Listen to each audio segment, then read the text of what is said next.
So the Saudis have chosen their side. They have betrayed the West and Europe as they pivot more towards China and Russia and to a lot of their allies that I can say this quite frankly are not our friends.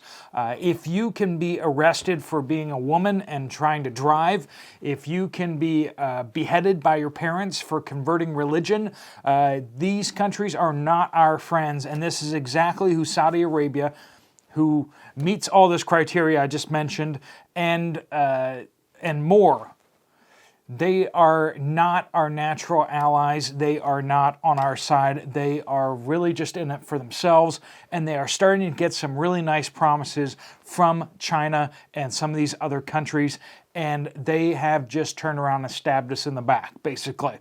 We're going to go into kind of this alliance of OPEC countries as well as Asian countries that are part of the Shanghai cooperative arrangement, and we're going to be talking kind of what that is that they just joined. Saudi Arabia just joined the Shanghai cooperating organization, and then we also have this massive price hike on oil that just went down, a massive cut to the amount of oil that's being produced.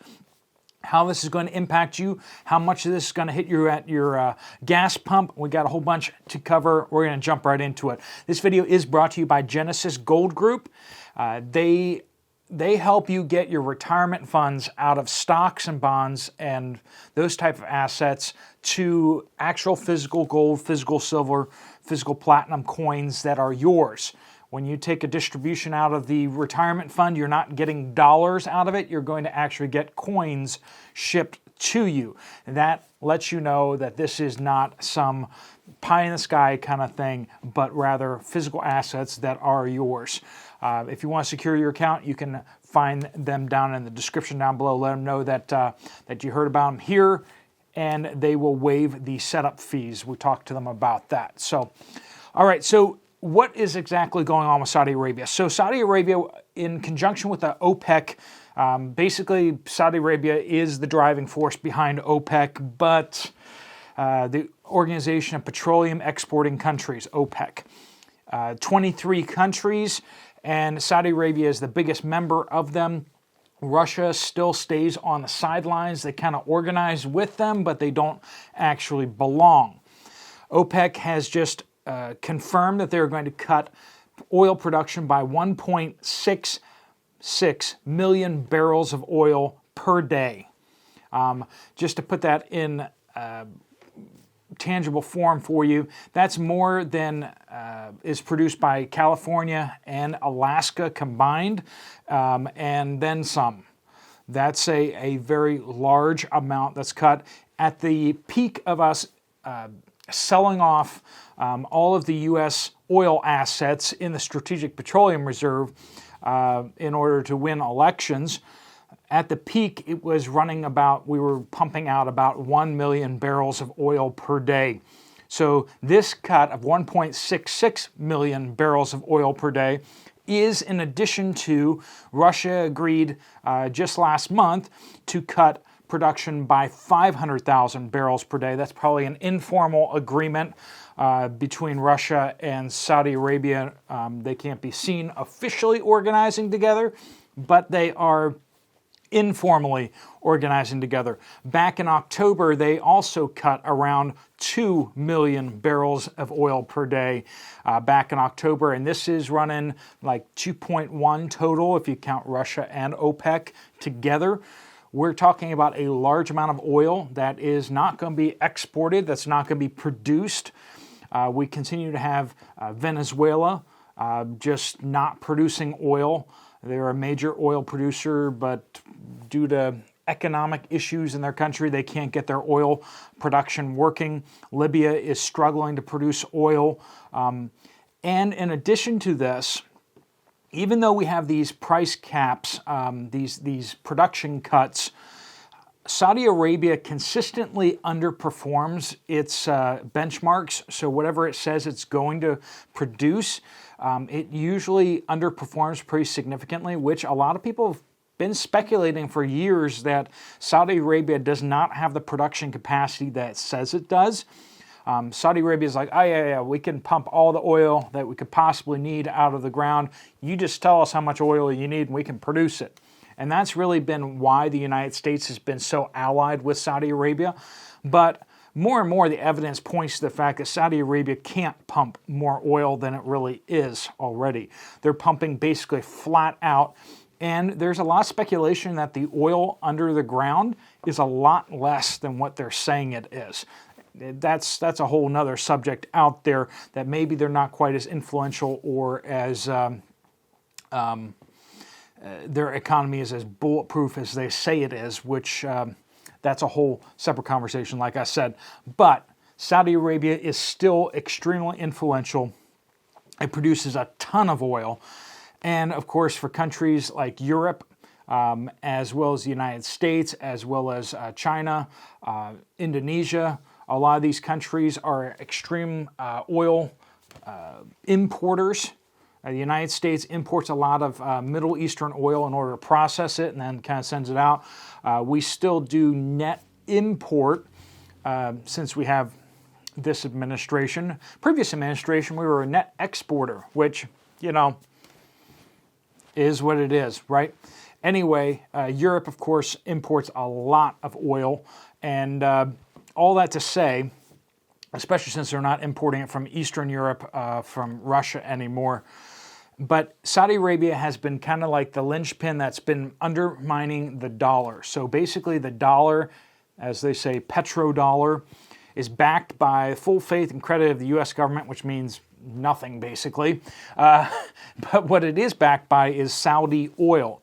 The Saudis a long time ago agreed to only sell oil with U.S. dollars. Which means you can always take your U.S. dollars and get some Saudi oil with it, so it's backed by oil. But Saudi Arabia is now saying that they're looking at selling oil in other currencies, which is a breach of basically the agreement that the United States will provide all the weapons and material and will protect Saudi Arabia. But now they are starting to look to China. They have just joined the Shanghai Cooperation Organization, which is, I was looking into it, it's not quite NATO. It's not like a military treaty pact. And when you start looking at some of the countries that are member states, India is a member state. And of course, China and India are like shooting at each other across their border.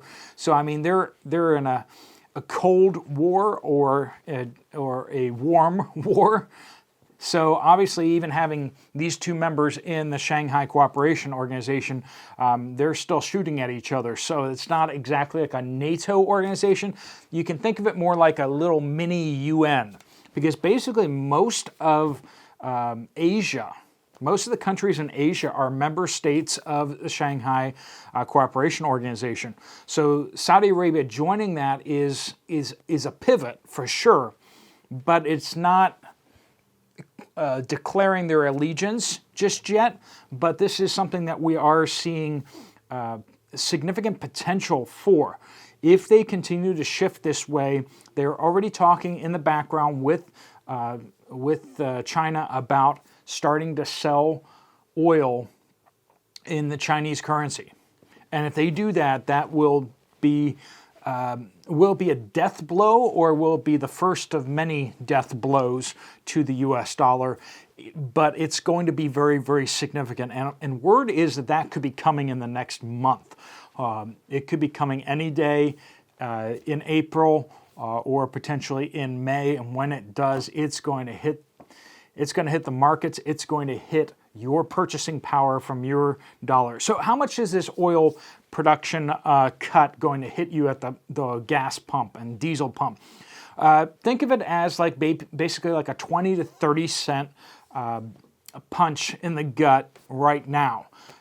Because oil did pop about 6% today, and it's holding that pretty strongly, and it's probably not going to go back down from that. Now, it is the beginning of a move upwards, so how much will continue to go up over the next days and in the coming weeks, because these cuts are pretty significant. these oil cuts could end up costing you 50 cents, 60 cents, maybe up to $1 in the coming weeks and months. Saudi Arabia has punched the price of oil up over $80 a barrel, but word is that they want to get it up over $100 a barrel. That is another 20% increase, and that's where you start getting about $1 more per gallon of gas in the United States.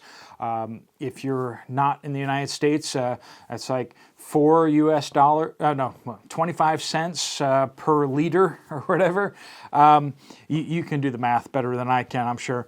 But all that to say, this is just directly in the face of President Biden has specifically asked Saudi Arabia to not cut production, to keep production up, and yet Saudi Arabia is actively getting other OPEC members to agree to these cuts and to enforce these cuts. They are actively working against the express interests. Before, this would be unheard of that Saudi Arabia would be fighting against its hand. You know, if it's a puppet state, the hand that's supposed to be directing it, the United States, Saudi Arabia is definitely moving in opposition to our interests. And that could really be signaling to the world that they're getting ready to approve the purchase of Saudi oil with Chinese currency.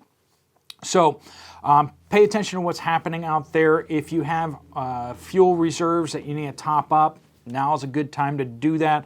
I know price is already up about 6%, and you're going to see that show up at the gas pumps within days. So expect that 20 to 30 cent pop. It's already probably showing up at some of the gas stations in your area, and it'll show up at all of them within the next week. And it may continue to go up from there. It's probably not going to come back down because that price cut is a legit, and that oil production cut is a legitimate impact to the market, and it's not going to change over the next month or two. It's going to just keep going up price-wise from here. All right, folks, if you guys have insights that you want to pop down in the comments down below about what you're seeing in the oil market or what you're seeing at the gas stations pump price-wise, let us know about that. And, of course, keep your updates coming about what you're seeing on your store shelves. Products that are missing, you can always use the word update in a comment, and then let us know where you are approximately and what items are missing in your area, and we will keep those updates coming out. Thanks so much for watching. If you want to check out another video from me, there's one right here. If you haven't signed up for the newsletter to stay in contact here, there's a weekly free newsletter that goes out, and it just will let you know some ways that you can kind of practically prepare for shortages in the future. And so glad to have you guys all with that. This is Steve Poplar, out.